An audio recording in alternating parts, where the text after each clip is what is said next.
Now, then he says, this is ma'dudatun min jumlat al-amradi. This is reckoned to be among the diseases of the heart. Farda bima Allahu ta'ala qadi. So be content with what Allah has decreed for you. Right? Be content with what Allah, the Exalted, has decreed for you. That apostrophe S shouldn't be there. So the point is that if you are in a state of death acceptance, it won't bother you. And accepting death is accepting the decree of Allah. Because Allah, like one sheikh told me once, he said, we're all on death row. We were in a gathering, and he said, we're all on death row. We're just waiting for the executioner to come. Right? Huh? Allahu Akbar. Right? I mean, we're all on death row. We've all been condemned to death. We're just waiting. Right? And so once you realize that, the one who condemned you to death was the one that gave you life in the first place, so you should be content. Because He's done it for a wisdom. There's a wisdom in it. And from another point of view, death is a celebration for the Muslim. Right? Death is a celebration for the Muslims. Like the man who said, Fustu bi Rabbil Kaaba. His death was Allahu Akbar. That's the end. Sheikh Ibn al-Habib radiallahu anhu said, Fil mawti alfu raha. In death, for the mu'min, there's 1,000 raha, just repose. He said, in this world, as long as you're in this world, there's not a cell in your body that can't have pain and disease in it. Once you're out of this world, all of that ends. So there's a raha in death. Right? And another time he said that death, for the mu'min, was like going from the third class compartment to the first class compartment. Right? I mean, it's just the conductor comes and he tells you, no, you shouldn't be here, come up to first class. What do you say? No, I don't want to go, I like it here, I'll stay here in third class. You can say, oh, great. It's like when they get you on the airplane, sometimes they bump you up to first class. You're not upset about it, right? Alhamdulillah. So, that's it. For the mu'min, it's not a bad thing. Right? And that's why our mourning is only 3 days. I mean, I had a course called Death and Dying, and this professor said that one of the worst things about this country is the industry of mourning. And he said it's a disservice to people that there's this whole industry of mourning that goes around death and this idea of dragging on the mourning period. A lot of people will go into mourning for like years, and they'll go to therapy and do all these things to get over. That's all love of dunya and connect to dunya. People of Allah, when you accept Allah and if Allah takes your beloved, khalas. Allah took that person. Allah took that child. Allah took, and it's painful. The Prophet ﷺ felt pain. He cried. But it's Allah who did it. And we have to be pleased with what Allah does. And that's why the mu'min is the one who's able to go through that. And another thing about the Muslims, which is amazing. No, as far as I know, definitely not the Europeans, but no people can deal with death like the Muslims do. And if you look at calamities and tribulations when they befall the Muslims, you see where the Muslims are at. And when you see the opposite happen to the non-Muslims, they're committing suicide, they fall apart. The Muslims are able to, because of that rabta, that strength with Allah and that connection that they have, a divine connection with Allah subhanahu wa ta'ala. And that's why they're able to do things that other people can't do. And that's why we're able to deal with death. And Maurice Bucaille, the French doctor, one of the things that he said that got him interested in Islam was how Algerians died in France compared to the French people. Right? He was so impressed with North Africans, the way they faced death. And if you've seen, because I've worked on hospital wards where people were dying, and it's amazing. You see people in this culture, a lot of them they can't die. They don't know how to die. They don't have a clue. And if you watch a Muslim who, especially a devout Muslim, if you watch a devout Muslim he's been practicing for death his whole life, right? So when it comes, he's ready for it. You know, and Sheikh Uthman Bashir Uthman, rahimahullah, who was a close friend of mine, he was in his early 80s, and he grew up in Eritrea, and he came to the U.S. actually, and I told him about Dar al-Islam, and he said, we have to go there. And he wanted me to go with him, because he could only speak Arabic and Tekror. And so we went, and then he went back to Medina, and he died right after that. And a couple things, one of the things he told me that he knew he was going to die in Medina, because he told me his sheikh, when he was in Eritrea, when he was a young man, he told him, there's going to be a lot of fitan in this country, there's going to be, the communists will take over, and you're going to have to flee, but Allah inshallah will open up a place for you in Medina, and you'll go live there, and you'll die there, and you're going to be buried in Baqiyah. He told me that. I heard that from his lips. And this is what they call kashf, which happens. Some of the people of Allah give them, it's not like a revelation. It's not revelation. It's just Allah give them a type of opening, and they see things, and they can tell people sometimes. And he told me he always thought his sheikh was just kind of saying nice words to him, and and he said after he died, sure enough, communists took over. He was a wealthy businessman. He had to flee, and a place was open for him in Medina, and he ended up getting citizenship there, and he lived his whole life. But he traveled all the time, and he told me, he said, I really feel, inshallah, I'm going to die in Medina.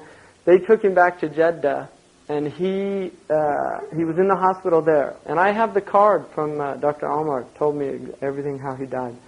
He was in the hospital in Jeddah, and he had cancer, and he was going to die, and he had almost no strength, and they had him hooked up to all this stuff, and then he was there for a while, and then one day he told his son, we have to go to Medina today.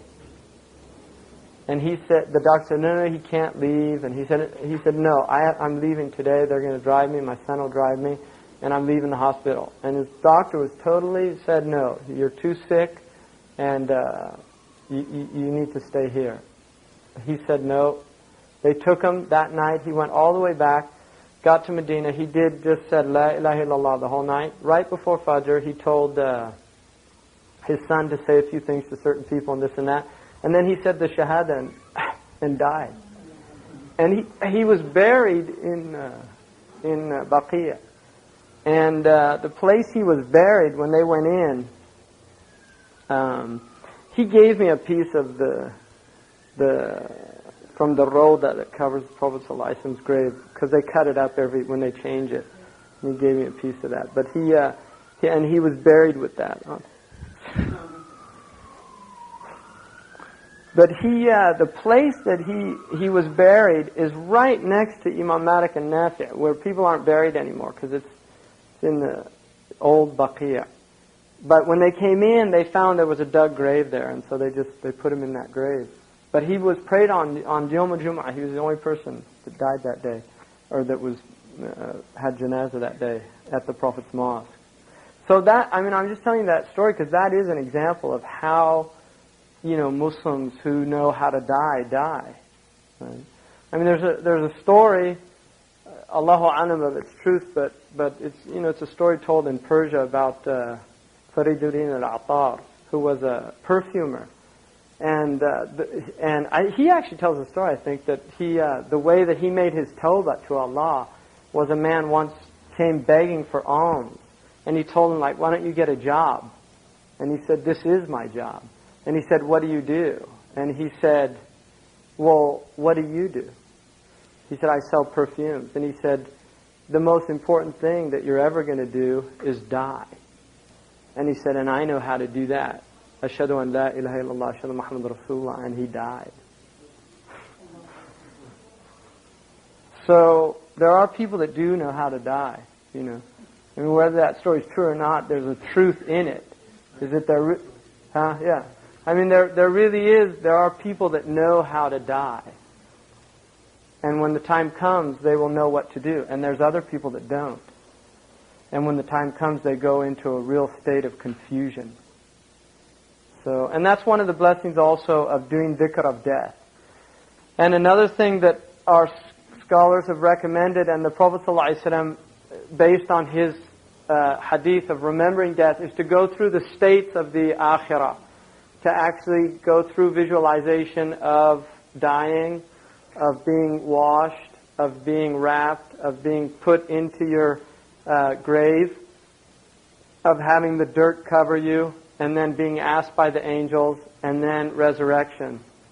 Of actually going through the states and the mizan, to reflect on those things as a practice to do. It's a very sobering type of practice to do that, just to really get you out of the sleep that we're in life. Now, another thing he says here is that أما إذا قلاه لا لذاته ولا للانصرام عن لذاته بل خوف قطعه عن استعداده بطاعة الله إلى معاده. If he doesn't like death, not for its death, because it's death, nor because it's going to cut him off from the pleasures of dunya, but if he doesn't like it out of fear that he hasn't had enough time to prepare for death, then that's a good reason. And the Prophet ﷺ encouraged you to desire a long life, because he said, if you're a bad person, you have time to make up for the wrong you've done, and if you're a good person, you have more time to increase your good and to strengthen your sahifa, or your scroll on the Yawm al-Qiyamah. So we should have, and he mentioned that about tul al-amad, that it was good to desire, if you were in good deeds, it was a good thing to desire long life for that reason. And the Prophet ﷺ, about death, he once said to Aisha radiallahu anhu, man ahabba Allah, ahabba liqa'ahu. Whoever loves Allah loves to meet Allah. And she said, Ya Rasulullah, al-maut, nakrah al-maut. We don't like death. And the Prophet ﷺ said, that was normal. That was a natural thing. But rather, it was a dislike of the akhirah, of meeting Allah. You see? So, the point is that the dislike of death is obviously natural. I mean, Allah's put it in our body. It's at a cellular level that you don't want to die. Right? And that's why in certain instances where your life's threatened, you go into a hyper state of functioning, and you'll do things that are really not at the conscious level to protect yourself or others from death. Right? So that is normal, and Allah has put that in us. That's a good thing, and that's why Ibrahim alayhi salam, when he said, أَلَا تَأْكُلُونَ, when he offered them the food, the angels, and they didn't eat, فَأَوْجَسَ مِنْهُمْ خِيفًا. He felt fear, and that fear was that they were going to rob him and kill him or something. So that's a natural thing, to have that. And that's not what he's talking about there. And then he says, أَوْ فَوَّضَ الْأَمْرَ إِلَى مَوْلَاهُ فَمَا يَشَاء أَرْضَاهُ أَوْ أَبْقَاهُ. If on the other hand, also, if he completely entrusted his affair to his master, and whatever he wills, either felling him or giving him respite, contents him. So, in other words, you don't mind. Whatever Allah wants to do with you, you're just content with that. That's fine. And so both those positions are good positions. And that's why he says, فَذَانِ مَمْدُحَانِ مَحْمُودَانِ وَالْكُرْهُ لَا يُبْعِدُ مِنْكَ الدَّانِ. He says that both those attitudes towards death are commendable and praiseworthy, and anyway, a dislike of the reality of death in no way distances from you death's proximity. So even if you don't like death, it doesn't, it's not going to do anything. It's not going to make it any more distant from you. It's much better to accept it for your own state. And the other thing that's important about this is that he mentions it here. And then he says, ذَاكِرُهُ يُكْرَمُ بِالْقَنَاعَةِ وَبِنَشَاطِ قَلْبِهِ لِلطَّاعَةِ. The one who remembers death much, he's ennobled by certain characteristics. 4 things. One of them is qana'ah. Because of your remembrance of death, you tend to be more content with what you have. In other words, if you really think that you could die any time, there's going to be more of an impetus to enjoy the experience of life now, instead of always thinking, eventually I'm going to get it together, as they say in America. And that never happens, right? So the point is qana'a, and this is the Prophet ﷺ said, al-qana'atu kanzun la yafna. Contentment is a treasure that is never exhausted. So qana'a is really important. And the Prophet ﷺ said, Allahumma arzuq ala Muhammadan al-qana'a wal-kafaf. Oh Allah, give the family of my family, the family of the Prophet ﷺ, contentment and enough to live their lives with. So just give them enough to get by and then make them content with it. And that's why the qanu', a person who's in a state of qana'a, he's the only wealthy person. So a poor man who's content is a rich man in reality. A rich man who's discontent is a poor man in reality. Because faqr is want. And qana'a is you have no want. If you don't have want, you're rich. Because the definition of a rich person is that without need.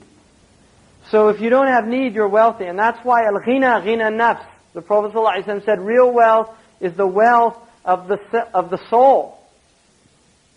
Right? Al-ghina laysa an kathrat al-ard. It's not having a lot of stuff. وَإِنَّمَا الْغِنَى غِنَى النَّفْسِ. It's the contentment of the soul. And so when you remember death, Allah, one of the blessings, He's telling you, this is a given. You are given qana'a. And this is an age where there's so many false needs and wants that are inculcated in the hearts of people. I mean, that's what media is doing constantly. Just yaghris, it's just planting the seeds of tama', of desire, of shahwa, of all these things in the heart. And then he says, it also will give you energy, right? His heart's activities directed towards obedience. Right? So, by remembering death, it will give you a type of nishat. You become nishat, which is to be energized, to do good deeds, because if you think about death, then it's going to make you want to be more obedient to Allah subhanahu wa ta'ala. وَبِبِدَارِ تَوْبَةٍ وَيُبْتَدَى. And then also the other thing that you're given is you're given a state where you'll hurry to tawbah. If something does occur, if a slip does happen and you do something wrong, it will cause you to quickly make tawbah, which is rectifying things. So tawbah rectifies wrong actions, and that's a gift of remembrance of death. Because if you do something wrong and then you say, Subhanallah, I'm accountable for this, astaghfirullah, then it causes you to actually ask Allah subhanahu wa ta'ala forgiveness. Now, the opposite is true. The one who forgets his death, he's given those three opposites. He will always want more. He'll never have qana'ah. And he's also going to be يُرْسِلُ جَوَارِحَهُ فِي الْمَعَصِيَةِ. He'll do wrong actions because he's not worried about death. He's not thinking about death and the Yawm al-Qiyamah and the Hisab and these things. And then finally, he won't have remorse when he does things that are wrong because he's not really worried about what's going to happen in the Akhirah. Now, the next thing, this one really is one of the most important in the whole thing. Because shukr really is essential to the deen of Islam. And gratitude, and the meaning in Arabic for kafir, a kafir, one of the meanings is kufran al-ni'mah. And this is why a Muslim can be a kafir. Right? Because there's a kufr dun al-kufri. There's a kufr that's less than kufr.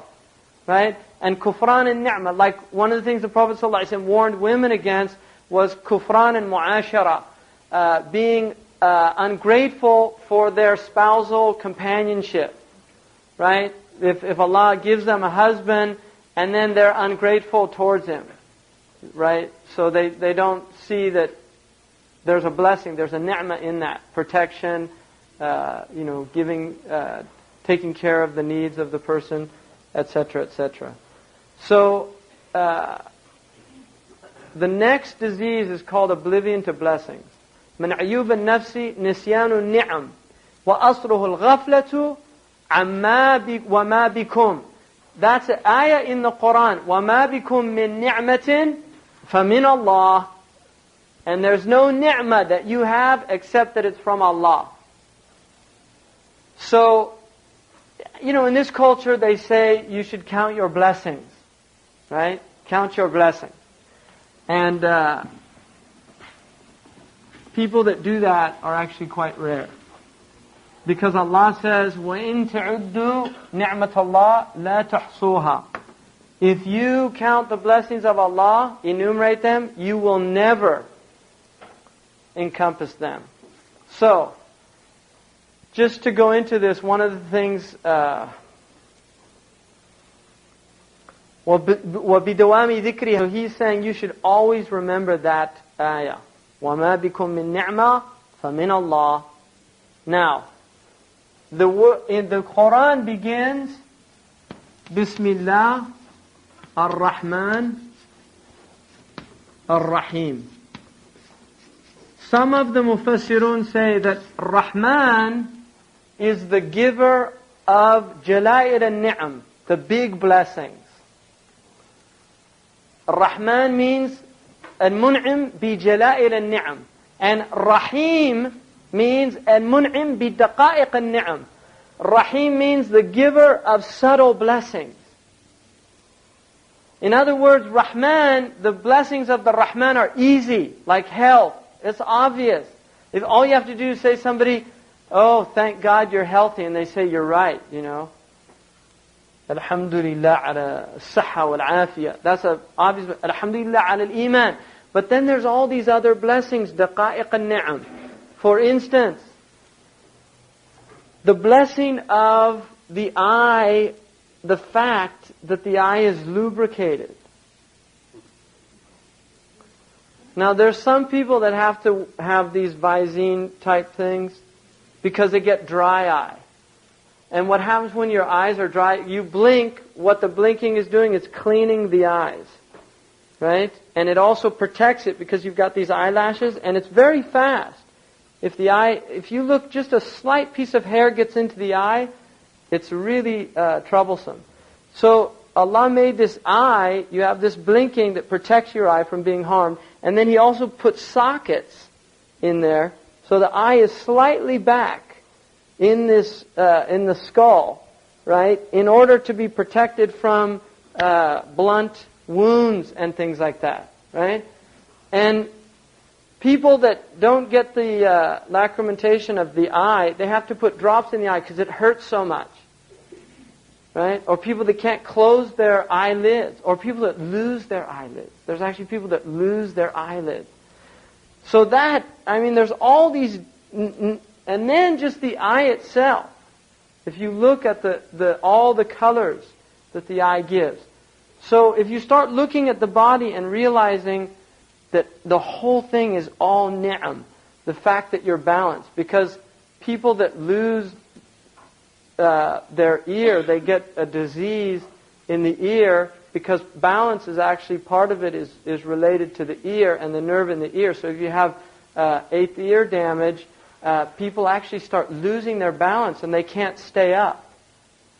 Because they're not... So balance itself is a ni'mah from Allah. The fact that you actually, when you're standing, you're balanced. There's people that don't have that.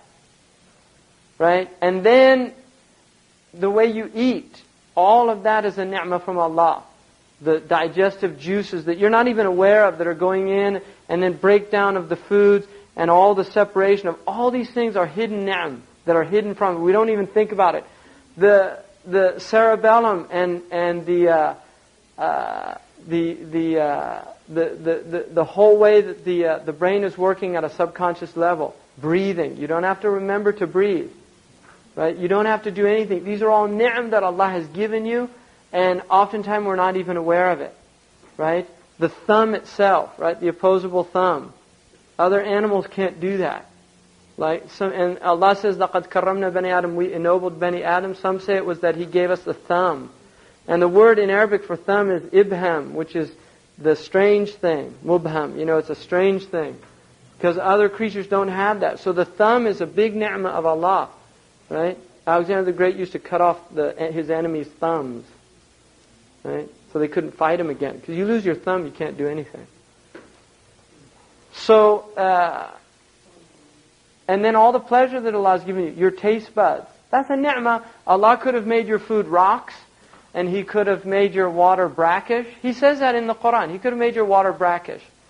It could have been horrible to taste, and you'd still have to drink it. But He made it sweet. He could have made all the foods taste the same. But He gave like lemons for people that like sour things, and honey for people that like sweet. He gave all these different things. And then He gave you different taste buds to where you could actually enjoy the different things in it. So all of these, this idea of reflecting on the ni'am. One of the things Imam al-Ghazali says, he said, look at your food. Allah says that in the Quran. فَلْيَنْظُرِ الْإِنسَانُ إِلَىٰ طَعَامِهِ إِنَّا صَبَبْنَا الْمَاءَ صَبًّا ثُمَّ شَقَقْنَا الْأَرْضَ شَقًّا. We brought down the rain and then we split the earth. And you can see it when the rain reaches and the seed, it says اختلط به نبات الأرض. It mixes with the seeds of the earth. And then when it splits open, فارق الحب والنوى. Allah is the splitter.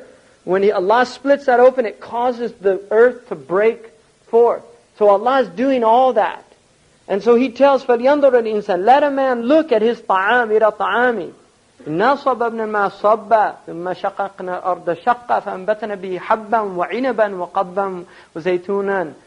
Right? All these things Allah has given, the inab, the grapes, the zaytun, olives, the dates, all of these things, the fodder, the animals eat, and we benefit from. Secondarily, right? It's in there. Abba. How we benefit from Abba.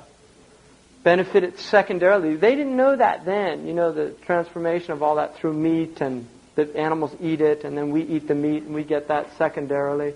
So that's Allah saying, look at those things, reflect on them, and realize that's all from Allah subhanahu wa ta'ala. The more you do that, then the less inclined you are to forget the ni'mah of Allah subhanahu wa ta'ala, and you'll honor the ni'mah. And the importance for this cannot be underestimated. Why? Because He says here, وَذِكْرَ الْآيَةِ الْمُرْجِفَاتِ غَيْرِهَا. Remember the other ayahs that should put fear in your hearts. إِنَّ اللَّهَ لَا يُغَيِّرُ مَا بِقَوْمٍ حَتَّى يُغَيِّرُ مَا بِأَنفُسِهِمْ. Allah does not change the blessings of a people and turn them into the opposites until they change themselves by not showing Him gratitude for them. That's how that verse is interpreted by the scholars. إِنَّ اللَّهَ لَا يُغَيِّرُ مَا بِقَوْمٍ. Allah gives you a ni'mah and He won't take it away from you until you show disgratitude for it, ingratitude for it. Allah says, ذَلِكَ بِأَنَّ اللَّهَ لَمْ يَكُنْ مُغَيِّرًا نِعْمَةً أَنْعَمَهَا عَلَى قَوْمٍ حَتَّى يُغَيِّرُوا مَا بِأَنفُسِهِمْ. That is because Allah will not change the blessing that He has given a people until they change themselves through ingratitude. And the poet said, إِن كُنْتَ فِي نِعْمَةٍ فَرْعَاهَا إِنَّ الْمَعَاصِي تَزِيرُ النِّعَمْ. If you're in ni'mah, guard it, because disobedience takes away your ni'am.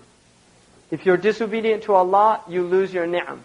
And that's why Al-Waqi', when he was asked when he was young, when he was old, he could move so quickly, and somebody asked him the secret of that, and he said, تِلْكَ الْجَوَارِحْ حَفِظْنَاهَا لِلَّهِ فِي صِغْرِنَا فَحَفِظَهَا لَنَا فِي كِبْرِنَا. These are limbs that we guarded for Allah's sake when we were young, and so Allah has guarded them for our sake as we're old. So if you protect the ni'am that Allah has given you, then that's the way you maintain them. Right? Qaydun ni'am, they say qaydun ni'am ash-shukr. That keeping the ni'mah with you is gratitude. تَأَذَّنَ رَبُّكَ لَإِن شَكَرْتُمْ لَأَزِيدَنَّكُمْ. Allah has announced to us, He's told us, if you show gratitude for my ni'am, I will increase you in them. I'll give you more. Right? So oblivion to ni'am is a disaster. It's a disaster.